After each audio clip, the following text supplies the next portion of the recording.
नमस्कार, आप देख रहे हैं जम्मू कश्मीर स्पेशल। मैं हूं आपके साथ पूजा ठाकुर। तो खबरों की शुरुआत करते हैं राहुल गांधी के पुंछ दौरे से। बता दें कि कांग्रेस नेता व लीडर ऑपोजिशन राहुल गांधी आज जम्मू कश्मीर पहुंचे और इसके बाद वो पाकिस्तान शेलिंग से बुरी तरह से प्रभावित पुंछ जिले में गए, जहां उन्होंने पीड़ित लोगों से मुलाकात की और वहां हुए नुकसान का जायजा लिया। इस दौरान राहुल गांधी ने स्कूली बच्चों से भी मुलाकात की और लोगों के मसले दिल्ली तक पहुंचाने का भी आश्वासन दिया। यूपीएससी द्वारा आयोजित सीडीएस परीक्षा में ऑल इंडिया रैंक 2 हासिल करने वाली मृगु संभ्याल ने साझा की अपनी सफलता की कहानी। उन्होंने अपनी बातों से लाखों युवाओं को प्रेरित किया है जो रक्षा सेवाओं में करियर बनाने का सपना देखते हैं। सबसे पहले बहुत बहुत congratulations. Thank you so much. Mrigu, क्या कहना चाहेंगे, कितनी मेहनत लगती है? सबसे पहले जाएंगे, हम तो इंटरव्यू कर रहे बड़े आसानी से कह रहे हैं कि ये रैंक हासिल किया है, लेकिन उसके पीछे की जो मेहनत है उसके बारे में। मेहनत तो मुझे लगता है it's a state of mind. अगर आपको काम करने में मज़ा आ रहा है, आप उसमें 24 घंटा भी दे रहे हैं, वो आपको मेहनत नहीं लगेगी, आपको वो पसंद आएगा और आप वो खुशी से करेंगे। तो मुझे मैंने काफ़ी ज़्यादा अपनी लाइफ का सबसे बहुत ज़्यादा एक अमाउंट स्टडीज़ को और प्रेपरेशन को दिया है, पर मुझे कभी वो ऐसा कुछ हार्डशिप नहीं लगी। तो मेहनत ज़रूर थी, but I am very glad that it is fulfilled. ये तब होता है जब हमारा इंटरेस्ट रहता है किसी चीज़ में या किसी भी सब्जेक्ट में हमारा इंटरेस्ट रहता है, तो हमें लगता है कि हम जितना हो सके उतना ये करें।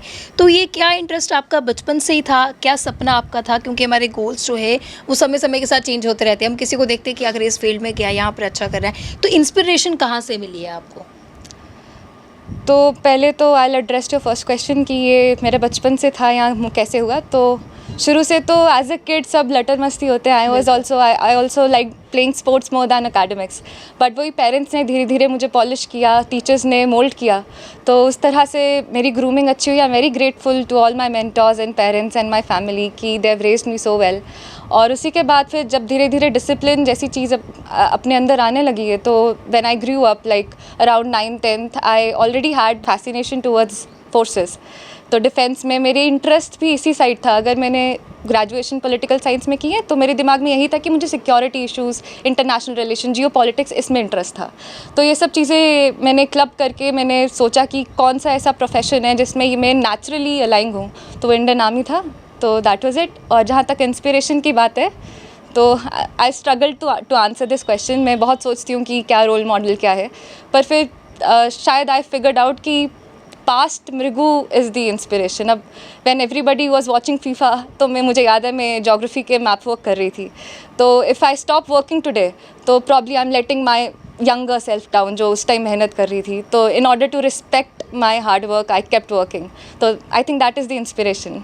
तो क्या कहेंगे, जिस तरह से बच्चे की मेहनत के साथ साथ पेरेंट्स की भी काफ़ी ज़्यादा मेहनत रहती है, सपोर्ट रहता है, क्योंकि वही आपके लिए सारी चीज़ें कर पाते, तभी आप 24 आवर्स या जितने भी आवर्स आपने अपने लिए रखे होते तो आप स्टडी कर पाते हैं। हाँ बिल्कुल। अब when I was in Delhi, उसमें सब कुछ खुद ही देखना पड़ता है, लॉन्ड्री, मील्स वगैरह। मैं घर आई तो मम्मा और मेरे फादर, मेरी sister, they use to take care of my emotional, physical every need. तो मम्मा मुझे टाइम टू टाइम खाना दे रहे हैं, पापा गाइडेंस दे रहे हैं, बहन इमोशनल सपोर्ट हंसा रही है। तो वो सब मेरे लिए बहुत ईजी हो गया। तो मैं तो कहूँगी कि ये एग्ज़ाम तो मैंने बेशक फिज़िकली अपीयर किया है, पर ये असली एग्ज़ाम मेरी फैमिली का है और रिज़ल्ट भी इन्हीं का है। वो कहते हैं जो मेंटली बिल्कुल स्टेबल रहते हैं तो हम सारी चीज़ें जो है वो कर पाते हैं, क्योंकि स्पोर्ट, मेंटल सपोर्ट काफ़ी ज़्यादा ज़रूरी रहता है। बिल्कुल ज़रूरी रहता है। That is 50% of the game. ज़्यादातर तो आप मेंटल, अब अगर आपने सोचा है तभी होगा, और उसके लिए एक मेंटल हेल्थ बहुत ज़रूरी है। मेंटल हेल्थ के लिए you need to have good bonds with your family and you need to have good emotional support, and I am very glad I had that. बड़े सारे यंगस्टर्स हैं जो इस फील्ड में आना चाहते हैं, उसके लिए कोचिंग्स लेते हैं, काफ़ी समय लगा देते हैं, कुछ का फर्स्ट अटैम्प्ट में निकल जाता है, कुछ री अटैम्प्ट उसे करते हैं। तो आपका क्या कुछ रहा है कोचिंग से जुड़ा हुआ, या आपने सेल्फ स्टडी की है? मैंने सेल्फ स्टडी की है और ये मेरा एक पर्सनल चॉइस था। सभी ने बोला कि I should go for coaching, क्योंकि एसएसपी एक बहुत ही टेक्निकल इंटरव्यू रहता है, पर ये मेरा कॉन्शियस डिसीजन था कि मुझे कोचिंग नहीं लेनी है। उसके रीजंस काफ़ी हैं कि एक तो आई एम सेल्फ अवेयर, मुझे पता है कि मुझे किस तरह की चीज़ चाहिए। अगर मैं चीज़ों को खुद असेस करती हूँ कि प्रोसेस कैसा है, क्या मटेरियल है, तो मुझे अंडरस्टैंडिंग बेटर आती है। और दूसरी बात कि पर्सनालिटी, अगर मैं कोचिंग लेती हूँ, मुझे लगता है कहीं ना कहीं, because I am N obedient student, तो मैं बहुत ज़्यादा बात मान लेती हूँ और कहीं ना कहीं मेरी एक ओरिजिनल पर्सनालिटी हैम्पर हो जाती है। तो ओरिजिनलिटी मेंटेन करने के लिए मैंने कोचिंग नहीं ली। तो किस तरह की स्ट्रेटजी आपने बनाई थी, क्योंकि फर्स्ट अटैम्प्ट में इस तरह से क्लियर करना काफ़ी बड़ी बात रहती है, क्योंकि इसमें डेडिकेशन जो है वो बहुत ज़्यादा मैटर जो है वो करती है। तो किस तरह से इसका पूरा चार्ट आपका रहा था? कुछ चीज़ें इनबिल्ट थी, जैसे टाइम मैनेजमेंट, डिसिप्लिन, वो तो हमेशा मैं बचपन से ही I have been preaching these things, और वो इनबिल्ट थी। विद टाइम वो ज़्यादा रिफाइन हुई। और जहाँ तक प्रॉपर स्ट्रैटेजी की बात है सीडीएस को लेके, तो पहले रिटर्न यूपीएससी के लिए मैंने एनसीईआरटीज़ पढ़ी हैं, और शुरू में मैंने काफ़ी अलग अलग नोट्स पढ़े, अलग अलग स्टडी मटेरियल पढ़ा, बट देन आई रियलाइज़ कि नहीं, NCERT is the basic thing. NCERT usually हम इसलिए छोड़ देते हैं क्योंकि वो बहुत बेसिक है, पर अगर मैं वहाँ से एक सवाल उठा के पूछ लूँ, शायद हमें नहीं आए। तो आपको एनसीईआरटीज़ बेसिक बुक्स ज़ुबानी याद होनी चाहिए, तो आपका रिटर्न क्लियर हो जाएगा। उसके बाद एसएसबी के लिए मैं कहूँगी कि आप पर्सनालिटी पे काम करें, और पर्सनालिटी पे काम आप एक दिन या रातों रात नहीं कर सकते हैं, इट टेक्स टाइम। तो उसके लिए बहुत बेसिक सी चीज़ें, जैसे आप किस तरह का कंटेंट कंज्यूम करते हैं। आप अगर सोशल मीडिया यूज़ करते हैं, आप मूवीज़ देखते हैं, तो किस तरह का कंटेंट। अब मैं जब एसएसबी देने जा रही थी, तो मुझे हॉरर मूवीज़ का शौक है, तो मैं थ्रिलर, मारकाट ये सब देखती थी। पर मुझे पता था कि एसएसबी में मुझे गलत चीज़ें नहीं लिखनी है, तो मैंने अपनी मूवीज़ भी चेंज कर ली। मैंने पॉजिटिव मूवीज़ देखना स्टार्ट की। तो शुरू में जब मैं स्टोरी लिखनी होती है, एक पिक्चर दिखाई तो मुझे उसमें भूत ही दिखते थे, तो थोड़े टाइम बाद when I changed my content, तो स्टोरीज़ भी अच्छी आने लगी। तो बहुत ही बेसिक चीज़ें हैं, कुछ आपको एक्स्ट्रावेगेंट नहीं करना है, बहुत बेसिक लाइफ आपकी डेली रूटीन में चेंजेस लाने हैं। क्या वो बोलेंगे, पर्सनालिटी आपके सामने जो है वो आप पर बड़ा ज़्यादा इम्पैक्ट करता है? आप क्या चीज़ें देखते हैं, क्या चीज़ सोचती हैं, या किन लोगों में रहती है, वो काफ़ी ज़्यादा इम्पैक्ट करता है? बहुत इम्पैक्ट करता है। आपकी पूरी सराउंडिंग आपकी पर्सनालिटी डेवलप करती है, और आपको बहुत कॉन्शियसली चूज़ करना चाहिए कि आप किस एनवायरनमेंट में खुद को ग्रूम कर रहे हैं। मुझे बताइए कि जब हम एग्ज़ाम देते हैं उसके बाद रिज़ल्ट का वेट करते हैं, तो कितना रिज़ल्ट का वेट था? और जब रिज़ल्ट आया, जब देखा आपने कि सेकंड रैंक मेरा ऑल ओवर इंडिया में आया है, तो कैसा फ़ील रहा, वो जानना चाहेंगे, क्योंकि वो फ़ील हम फ़ील नहीं कर सकते लेकिन सुन ज़रूर सकते हैं। सिंस रजिस्ट्रेशन, जब पेपर का रजिस्टर किया था मैंने, उससे एग्जैक्ट एक साल बाद रिज़ल्ट निकला है, तो एक साल का वेट था। और जब रिज़ल्ट आया तो मुझे तो नहीं पता था, मैं पढ़ ही रही थी, तो I received a call from one of my mentors. उन्होंने बोला कि congratulation, your all India rank is 2। And मैंने कहा ठीक है सर, अच्छा मजाक है। तो I was not able to believe it. तो फिर धीरे धीरे जब मैंने व्हाट्सएप चेक किया, and I came to know कि हाँ सच्ची में ऑल इंडिया रैंक 2 है, तो I inform my parents and everybody was happy. मैं थोड़ा न्यूट्रल ही रही, क्योंकि मुझे पता है कि this is just the beginning and I have to prepare myself for greater things. पर क्योंकि सब खुश थे, तो अब मुझे भी थोड़ा सिंक इन हो रहा है। तो भाई ये कि खुद पर पूरा विश्वास था कि हाँ मैंने मेहनत की है और मुझे सफलता ज़रूर मिलेगी। हाँ, एक सेल्फ कॉन्फिडेंस हमेशा से था, क्योंकि I was doing justice to my time. मैं टाइम वेस्ट नहीं कर रही थी, तो वहीं से रूटीन से मुझे कॉन्फिडेंस आ रहा था। तो क्या कहना चाहेंगे तमाम यंगस्टर्स के लिए जो काफ़ी ज़्यादा टाइम वेस्ट अपने फ़ोन्स को देखकर, रील स्क्रॉल कर करके करते हैं, अगर कुछ करना चाहो तो क्या हमें सक्सेस का मंत्र आप देना चाहेंगे? I'd say कि यूथ जो 20s है, that is the golden period of your life, क्योंकि you are young blood, you are energetic, आपकी कॉग्निशन अच्छा है, आपका फिजिकल अच्छा है, तो make the fullest out of it. और 20s बार बार नहीं आएंगे, तो जितना हो सके इसमें मेहनत कर लो, बाद में मज़े ही हैं। अब यूनिफॉर्म आपको मिलने वाली, ट्रेनिंग प्रोसेस आपका रहने वाला है, तो क्या प्राउड फील आप शेयर करना चाहेंगे तमाम व्यूअर्स के साथ?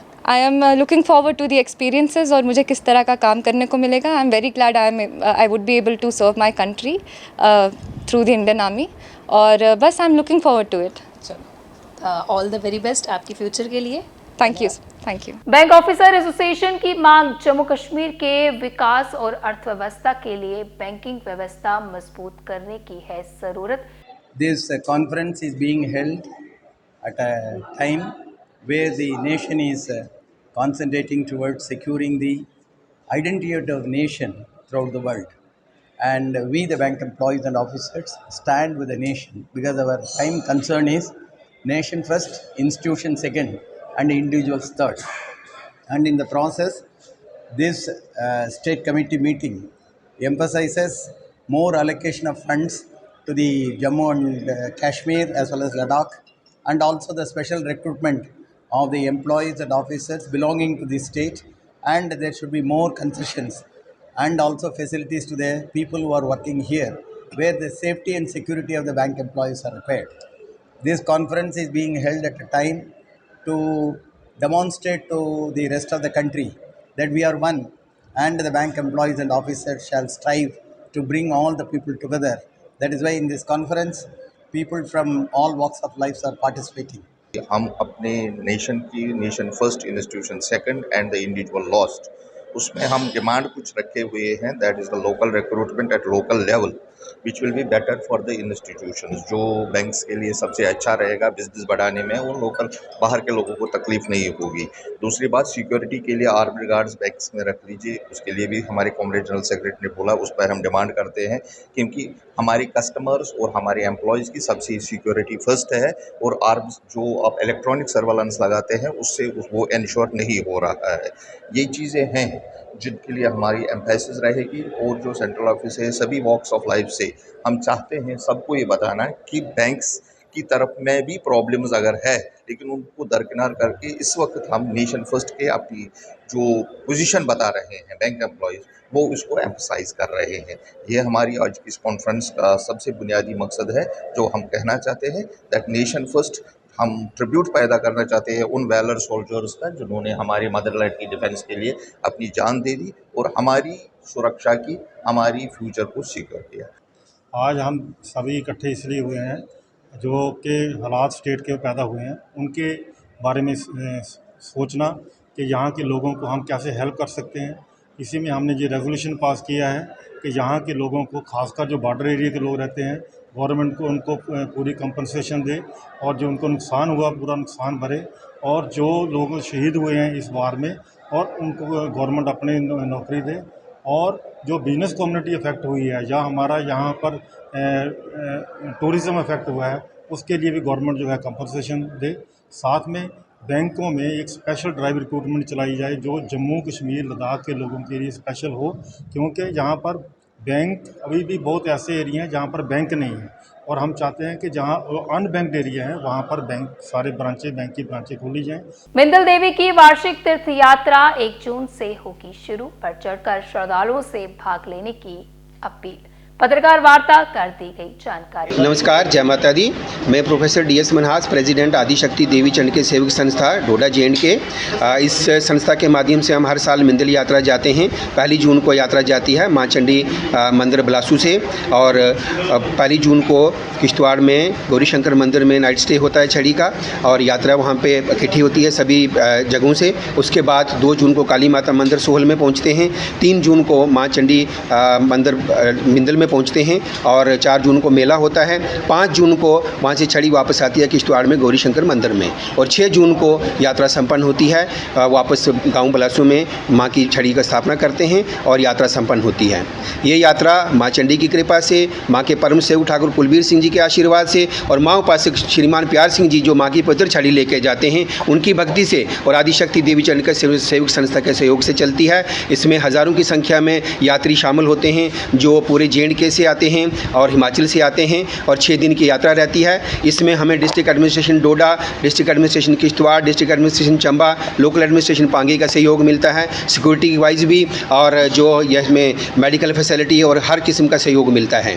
तो इसमें हम आपके माध्यम से यात्रियों तक ये पहुंचाना चाहते हैं कि जो हमें इनकी गाइडलाइन मिली है गवर्नमेंट की कि कोई किसी भी प्रकार का नशा ना करे और कोई भी भड़काऊ भाषण बयान ना करे, सब अपने आनंद में होकर यात्रा करें, भक्ति भाव में यात्रा करें। भारतीय सेना द्वारा पाकिस्तान को दिए गए मुंह तोड़ जवाब को लेकर भाजपा के national executive member Ravindra Rana द्वारा किया गया पत्रकार वार्ता का आयोजन।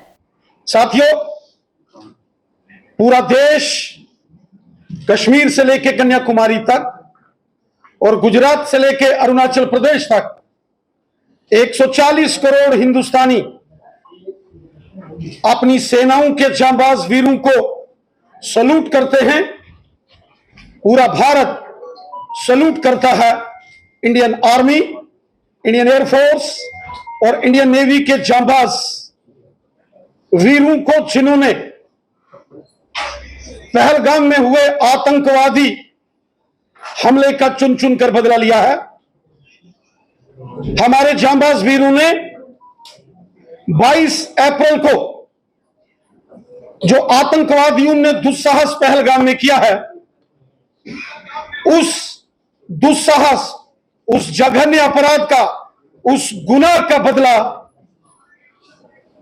जबरदस्त अंदाज में लिया है।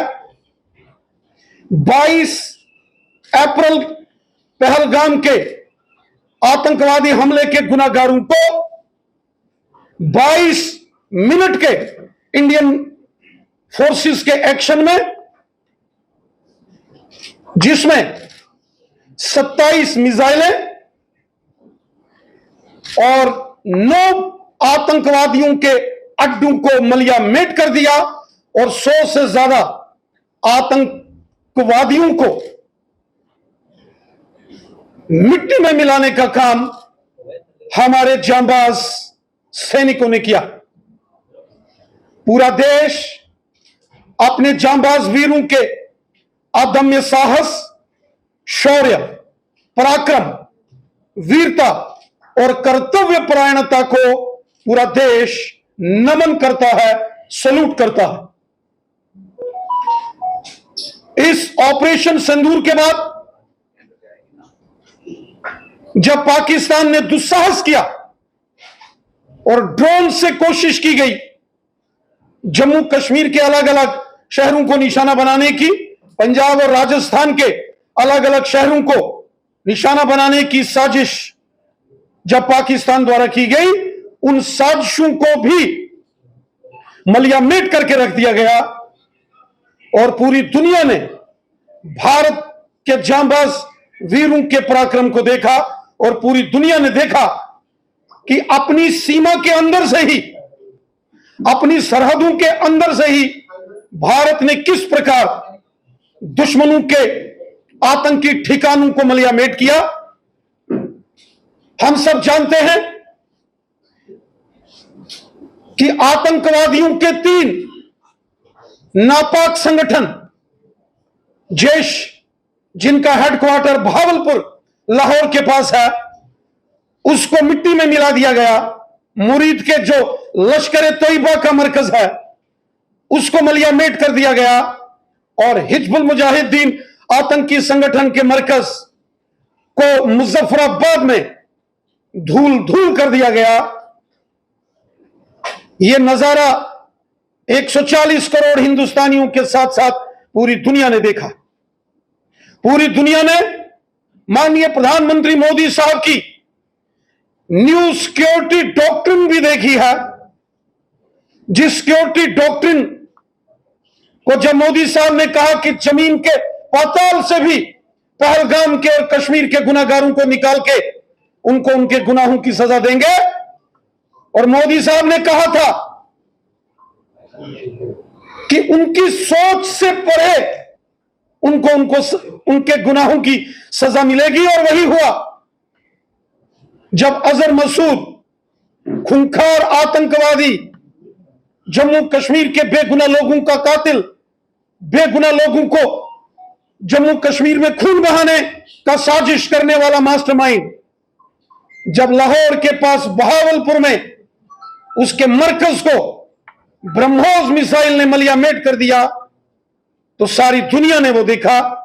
और लश्कर के मरकज को जब मुरीदके में मिट्टी में मिलते हुए दुनिया ने देखा, तो दुनिया ने हिंदुस्तान की जांबाज फौज, हमारी जांबाज एयरफोर्स और हमारी नौसेना सबको सल्यूट किया, सलाम किया।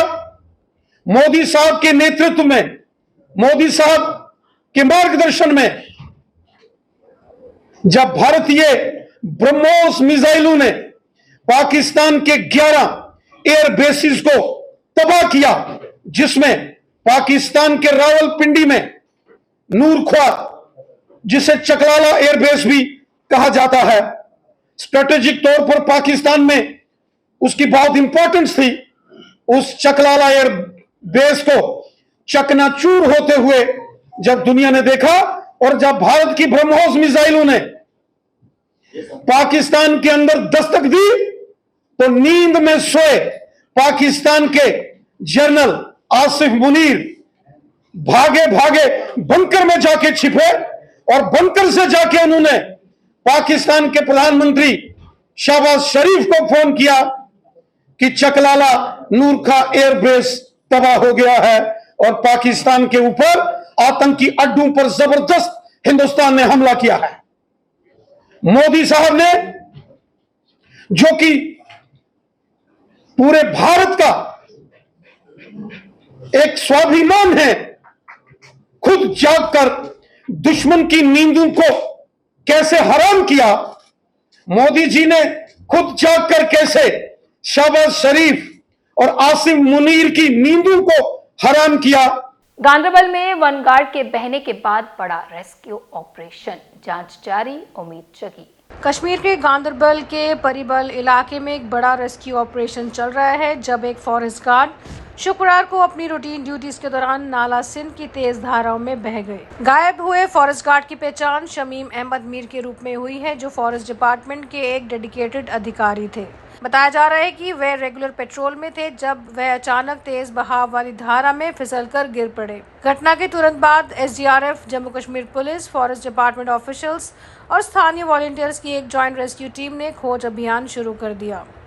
मुश्किल हालात के बावजूद टीमें लगातार इलाके की कॉम्बिंग कर रही हैं ताकि गायब अधिकारी को खोजा जा सके। करीबन कल 6:45 PM में पे शाल बुकफस ब्लॉक है, कंपार्टमेंट 1 में ऑन ड्यूटी था ये पेट्रोलिंग के लिए शाम में शमीम अहमद मीर।